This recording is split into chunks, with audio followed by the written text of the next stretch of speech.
Hello, আসসালামু আলাইকুম everyone, welcome back to my channel another new blog.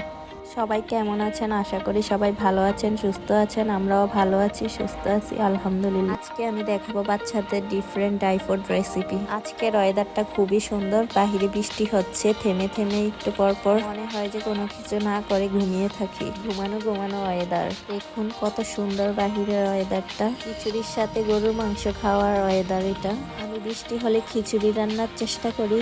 আর এই হচ্ছে আমার কিচেনের কিছু স্পেস। কিচেন একটু গোছানো থাকলে, সুন্দর থাকলে রান্না করতেও ইচ্ছা করে। আর এখন দেখাবো বেবি ড্রাই ফ্রুটস রেসিপি। প্রথমে আমি নিয়ে নিচ্ছি কাজু বাদাম। বেশি পরিমাণে করবো না হয় নষ্ট হয়ে যাবে। মাত্র 2 সপ্তাহের জন্য করব। এখন নিয়ে নিবে আখরোট।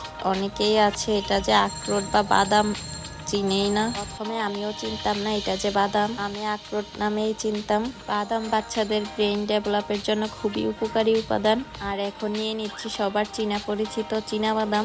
এই রেসিপিটাতে সব ধরনের বাদাম দেওয়া যায়, বাসায় এগুলাই ছিল, এই জন্য এগুলাই দিয়েছি। শিশুর ব্রেইন ডেভেলপের জন্য বাদাম খাওয়ানোর পরামর্শ দেন পুষ্টিবিদেরা।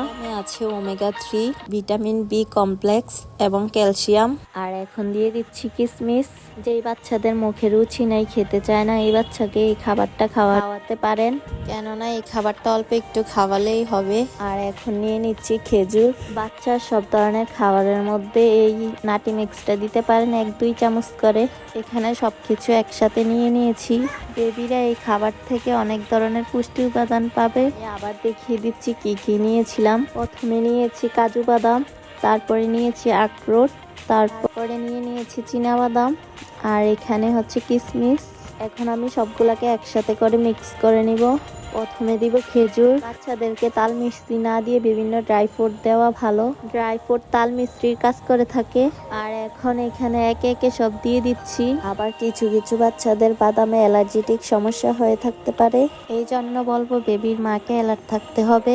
নতুন কোনো খাবার ওর সাথে পরিচিত করানোর আগে 1-2 বার খাওয়ানোর পর দেখতে হবে ওর ফিডব্যাক কি, তারপর ওই খাবারটা তাকে দিতে হবে। শিশুর কোন বয়সে কতটুক বাদাম খাওয়ানো উচিত ওইটাও মাথায় রাখতে হবে।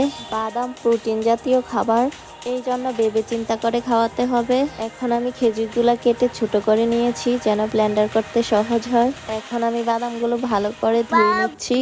বাদামে ময়লা থাকলে অপুষ্টিকর খাবার হয়ে যাবে, পুষ্টিকরের চাইতে অপুষ্টিকর হয়ে যাবে। আর এখন বাহিরে প্রচুর বৃষ্টি হচ্ছে। আমি আনাফের জন্য পায়েস রান্না করলে এটা 2 চামচ দিয়ে দেই ওর পায়েসের সাথে। মাঝে মধ্যে খিচুড়ির সাথেও দিয়ে দেই। ও আস্ত দিলে খেতে চাইবে না, এই জন্য আমি প্রথম থেকেই এভাবে খাওয়াই ওকে। এখন ভালোভাবে ধুয়ে নিয়েছি, শুকিয়ে নিব। ফ্রিজে রাখলে এটা বেশি শুকাতে হবে না, জাস্ট পানি ঝরলেই হবে। আমি খাবারটা ফ্রিজে রেখে দিব, এই জন্য পানি ঝরার পর ব্লেন্ড করে নিচ্ছি। দেখুন এখন বাদামগুলো ধোয়ার পর কত পরিষ্কার হয়েছে। এখন ব্লেন্ডারের জারে নিয়ে ব্লেন্ড করে নিচ্ছি। ব্লেন্ড করা মোটামুটি শেষ। এখন আমি বক্সে করে ফ্রিজে রেখে দিব। যখন যতটুকু প্রয়োজন হবে ফ্রিজ থেকে বের করে দিয়ে দিব। আর আমি বলবো এটা ফ্রিজে রাখলেই ভালো হবে, কেননা আমি এটা ভালো করে শুকাইনি, হালকা শুকিয়ে নিয়েছি।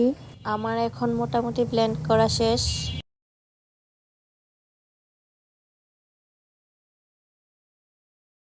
এখন আমি জারটা খুলে চেক করে নিব এটা হয়েছে কিনা। আমার এই রেসিপিটা রেডি হয়ে গেছে। এখন আমি বক্সে করে নিয়ে নিব। যেই বাচ্চারা বাদাম খেতে চায় না, এই বাচ্চাদের এভাবে ব্লেন্ড করে দিলে ওরা বুঝতেও পারবে না এখানে বাদাম আছে কি নাই। আনাফ তো বাদাম খেতেই চাইতো না, এখন এভাবে ব্লেন্ড করে দেওয়ার পর ও বুঝতেও পারে না এখানে বাদাম আছে কি নাই। আর এখানে আনাফের বাবা বাহির থেকে কিছু বাজার দিয়ে গেছিল, আমি কুচ করে রেখে দিচ্ছি জায়গার জিনিস জায়গায়। আমি যে কোনো জিনিস সাথে সাথে করতে পছন্দ করি, সাথে সাথে করলে কাজটা শেষ হয়ে যায়, না হয় এটা থেকে যায়, পরে করতে ইচ্ছা করে না। এই জন্য আমি বাহির থেকে কিছু আনলে সাথে সাথে রেখে দেওয়ার চেষ্টা করি, তখন আমার কাজ করতে সহজ হয়, কাজও কমে যায়। আজকে আনাফের জন্য যে খাবারটা রেডি করেছি, এখানে বাদাম অ্যাড করে দিয়েছি আর সাথে একটা ডিম অ্যাড করে দিয়েছি। মাছ মুরগি ফ্রিজ থেকে বের করে আনাফের খাবারের সাথে দিব, ভালো লাগতেছিল না, এই জন্য ডিম দিয়ে দিয়েছি। ডিম দিয়ে রান্না করলে আমার জন্য খুবই সহজ হয়। খাবার রেডি হওয়ার পর উঠানোর আগে ডিম দিয়ে দিলে হয়। সবাই ভালো থাকবেন, দোয়া করবেন, আল্লাহ হাফেজ। আর রেসিপিটা একবার হলেও ট্রাই করে দেখবেন আপনার বাচ্চাদের জন্য, আশা করি ভালো লাগবে। আজ আর নয়, আল্লাহ হাফেজ।